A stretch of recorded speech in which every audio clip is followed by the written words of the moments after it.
ओम शांति। 5 मई 2026 बाबा के महावाक्य।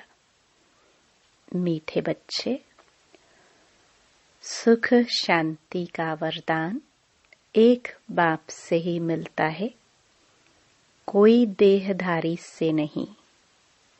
बाबा आए हैं तुम्हें मुक्ति, जीवन मुक्ति की राह दिखाने। प्रश्न, बाप के साथ जाने और सतयुग आदि में आने का पुरुषार्थ क्या है? उत्तर, बाप के साथ जाना है तो पूरा पवित्र बनना है। सतयुग आदि में आने के लिए और संग बुद्धि योग तोड़ एक बाप की याद में रहना है। आत्म अभिमानी जरूर बनना है। एक बाप की मत पर चलेंगे तो ऊंच पद का अधिकार मिल जाएगा। गीत, नयनहीन को राह दिखाओ। ओम शांति। यह गीत किसने गाया? बच्चों ने, क्योंकि बाप तो एक ही है, उसको ही रचयिता कहा जाता है। रचना रचयिता को पुकारती है।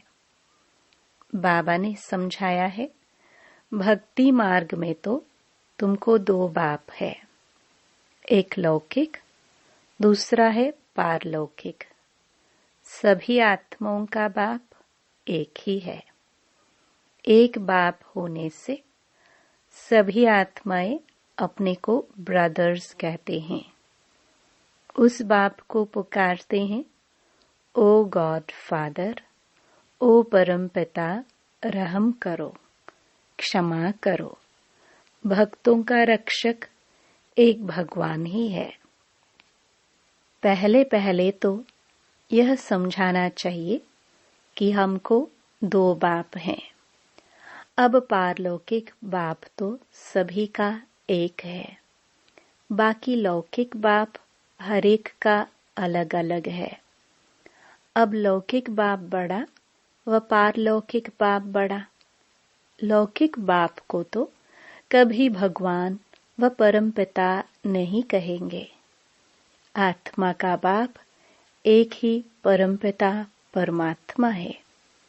आत्मा का नाम कभी बदलता नहीं है, शरीर का नाम बदलता है।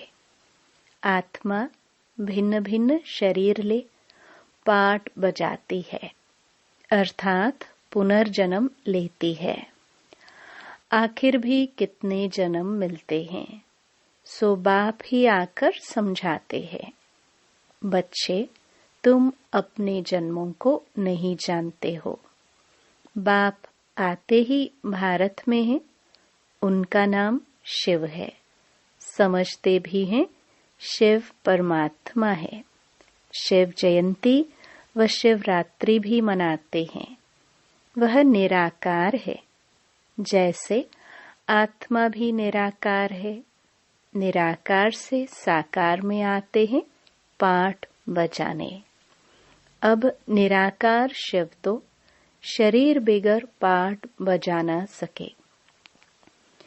मनुष्य इन बातों को कुछ भी नहीं समझते हैं। नयनहीन है।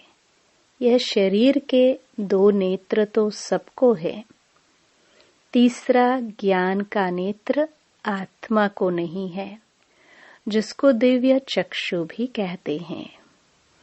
आत्मा अपने बाप को भूल गई है, इसलिए पुकारते हैं, नयनहीन को राह बताओ। कहाँ की राह? शांति धाम और सुख धाम की। सर्व का सद्गति दाता सतगुरु एक ही है।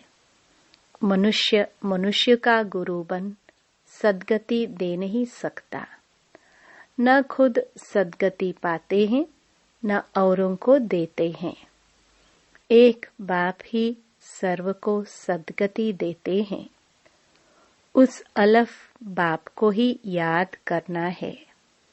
बाप समझाते हैं, कोई भी मनुष्य मात्र मुक्ति, जीवन मुक्ति, शांति और सुख सदा काल के लिए दे नहीं सकते। सुख शांति का वरदान तो एक बाप ही दे सकते हैं। मनुष्य मनुष्य को नहीं दे सकते। भारतवासी सतो प्रधान थे तो सतयुगी स्वर्गवासी थे। आत्मा पवित्र थी। भारत को स्वर्ग कहा जाता है, जबकि आत्माएं पवित्र सतो प्रधान थी।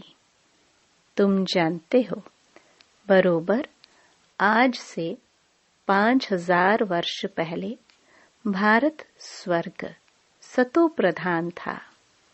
इन लक्ष्मी नारायण का राज्य था। अभी कलयुग का भी अंत है। इसको नरक कहा जाता है। यही भारत स्वर्ग था तो बहुत धनवान था। हीरे जवाहरों के महल थे। बाप बच्चों को याद दिलाते हैं, सतयुग आदि में इन लक्ष्मी नारायण की राजधानी थी। उसको स्वर्ग वैकुंठ कहा जाता है। अभी तो स्वर्ग है नहीं, यह बाप समझाते हैं। बाबा भारत में ही आते हैं।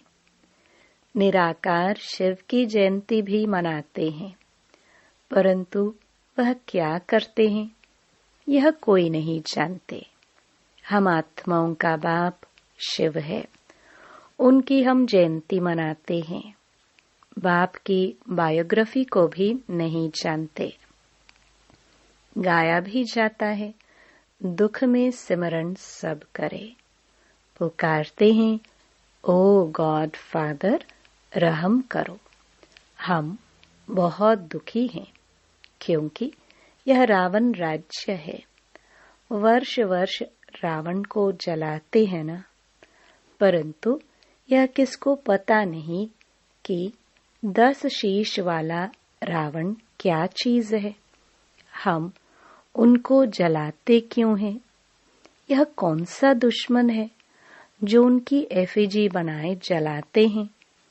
भारतवासी बिल्कुल नहीं जानते, क्योंकि ज्ञान का तीसरा नेत्र नहीं है। तब तो राम राज्य मांगते हैं। 5 विकार स्त्री में, 5 विकार पुरुष में है, इसलिए इनको रावण संप्रदाय कहा जाता है। यह रावण 5 विकार ही बड़े से बड़ा दुश्मन है, जिसका एफिजी बनाए जलाते हैं। भारतवासियों को यह पता नहीं पड़ता कि रावण है कौन जिसको जलाते हैं। यह रावण राज्य कब से शुरू हुआ यह भी किसको पता नहीं है।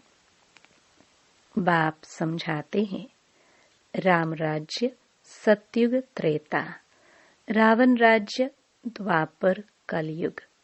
सतयुग में इन लक्ष्मी नारायण का राज्य था। इन्हों को यह राज्य कहाँ से कैसे मिला यह कोई नहीं जानते। यह समझने की बातें हैं। इसमें अटेंशन देना पड़ता है। मोस्ट बिलवड बाप है, तब तो उनको भक्ति मार्ग में भी पुकारते हैं। भारत में जब इन्हों का लक्ष्मी नारायण का राज्य था तो दुख का नाम नहीं था। अभी दुख दाम है। कितने अनेक धर्म है। सतयुग में एक धर्म था। इतनी सब आत्माएं कहाँ चली जाएंगी किसको पता नहीं है, क्योंकि नयनहीन है। शास्त्रों से ज्ञान का तीसरा नेत्र किसको नहीं मिलता है। ज्ञान नेत्र ज्ञान सागर परमपिता परमात्मा ही देते हैं। आत्मा को तीसरा नेत्र मिलता है। आत्मा भूल गई कि हमने कितने जन्म लिए हैं। सतयुग में जो देवी देवताओं का राज्य था वह कहाँ गया? गाते भी हैं मनुष्य 84 जन्म लेते हैं, 84 का चक्र कहते हैं, परंतु कौन सी आत्मा 84 जन्म लेती है? जो पहले भारत में आते हैं वह थे देवी देवता, फिर 84 जन्म भोग अंत में पतित बन जाते हैं। गाते भी हैं हे पतित पावन, तो सिद्ध करते हैं हम पतित हैं इसलिए पुकारते हैं हे पतित पावन, हमें पावन बनाने आओ। जो खुद ही पतित हैं वह फिर औरों को पावन कैसे बनाएंगे? बाप समझाते हैं आधा कल्प भक्ति मार्ग में रावण राज्य 5 विकार होने कारण भारत ने इतना दुख को पाया है। 84 जन्म तो लेते ही हैं, उनका भी हिसाब समझाना चाहिए। पहले पहले सतयुग में है सतो प्रधान, फिर त्रेता में है सतो, आत्मा में खाद पड़ती है। बाप आते ही भारत में है, शिव जयंती है ना, और सभी आत्माएं तो गर्भ में जन्म लेती हैं। बाप कहते हैं मैं साधारण बूढ़े तन में प्रवेश करता हूँ, जिनका यह बहुत जन्मों के अंत का जन्म है। यह समझानी कोई एक को नहीं दी जाती। यह गीता पाठशाला है। मनुष्य को देवता बनाने के लिए यह राजयोग सिखाया जाता है। तुम यहाँ आए हो स्वर्ग की बादशाही प्राप्त करने, जो बाप ही दे सकते हैं। गीता पढ़ने से कोई राजा बनते नहीं है और ही रंक बनते जाते हैं। बाप गीता का ज्ञान सुनाए राजा बनाते हैं। औरों द्वारा गीता सुनने से रंक बन गए हैं। भारत में जब इन लक्ष्मी नारायण का राज्य था तो प्योरिटी, पीस, प्रॉस्पेरिटी थी। पवित्र गृहस्थ आश्रम था, वहाँ हिंसा का नाम नहीं था। फिर द्वापर से लेकर हिंसा शुरू हुई है। काम कटारी चलाते चलाते तुम्हारी यह हालत आकर हुई है। सतयुग में 100% सॉल्वेंट थे, सतो प्रधान थे। यह राज कोई भी मनुष्य अथवा साधु संत आदि नहीं जानते। बाप जो ज्ञान का सागर पतित पावन है, वही आकर सतो प्रधान बनने की युक्ति बताते हैं। रावण की मत पर मनुष्यों का देखो क्या हाल हो गया है। राजे लोग भी वह जो पवित्र राजाए होकर गए हैं, उन्हों के चरणों में जाकर पड़ते हैं और महिमा गाते हैं। आप सर्वगुण संपन्न, हम नीच पापी हैं। हमारे में कोई गुण नहीं है। फिर कहते हैं आपे ही तरस परोई, हमको आकर मंदिर लायक बनाओ। किसकी भी समझ में नहीं आता कि बाप कैसे आकर फिर से देवी देवता धर्म की स्थापना कराते हैं। अब तुम समझते हो, हम सो देवी देवता धर्म के थे। हम सो क्षत्रिय, वैश्य, शूद्र बने, इतने जन्म लिए। अब 84 जन्म पूरे हुए हैं।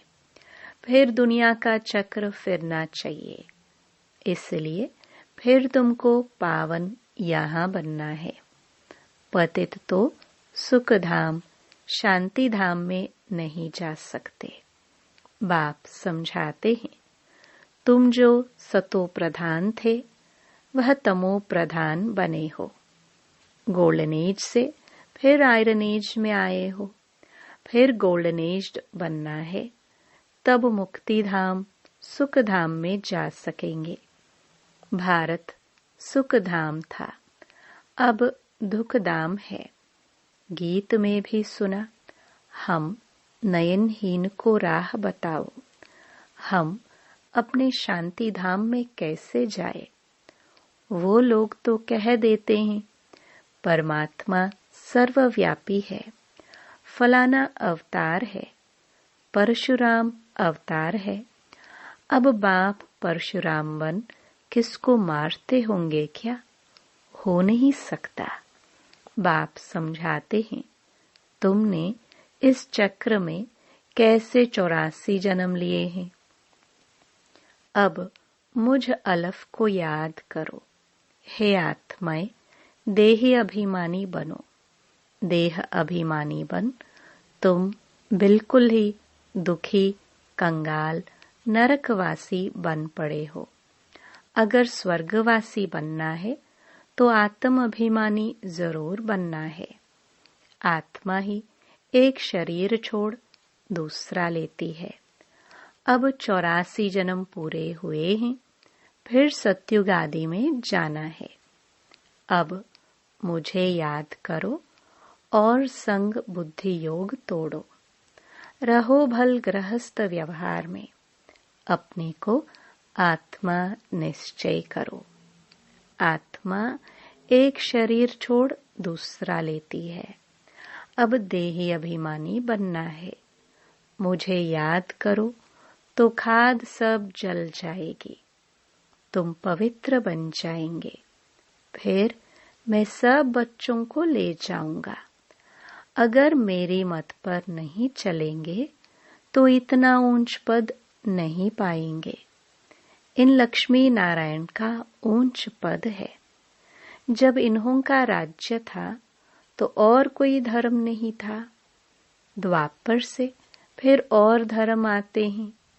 सतयुग में मनुष्य भी थोड़े होते हैं। अब तो बहुत धर्म होने के कारण कितने दुखी हो गए हैं। वही देवता धर्म वाले अब फिर पतित होने से अपने को देवता कहते नहीं है, हिंदू नाम रख दिया है। बाप समझाते हैं, तुम जब लायक देवी देवता थे तब सारे विश्व पर राज्य था, सब सुखी थे। अब दुखी बन पड़े हैं। भारत हेवन था, वो अब हेल बन गया है। फिर हेल को हेवन बाप बेगर कोई बना ना सके। देवताओं को संपूर्ण निर्विकारी कहा जाता है।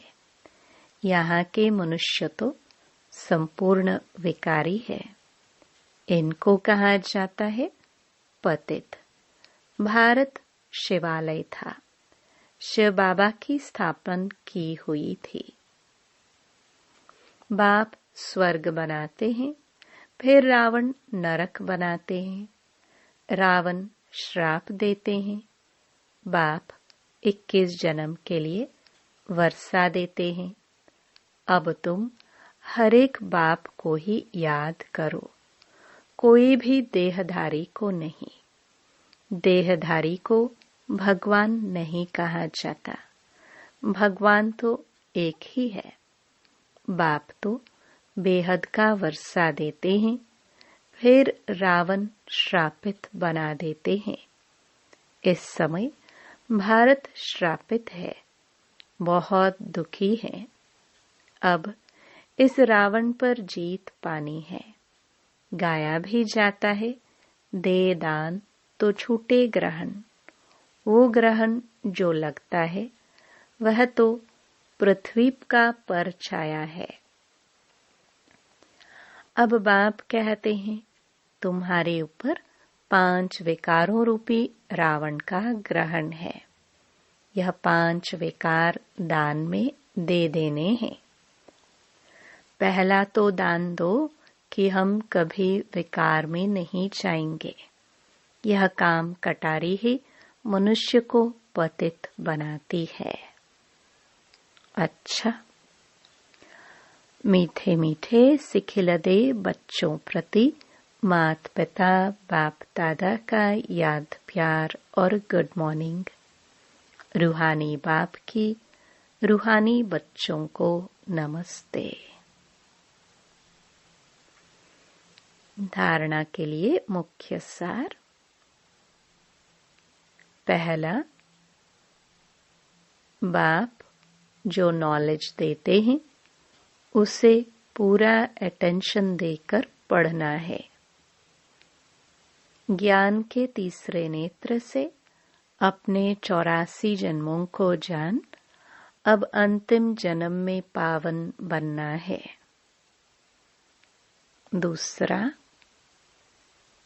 रावण के श्राप से बचने के लिए एक बाप की याद में रहना है।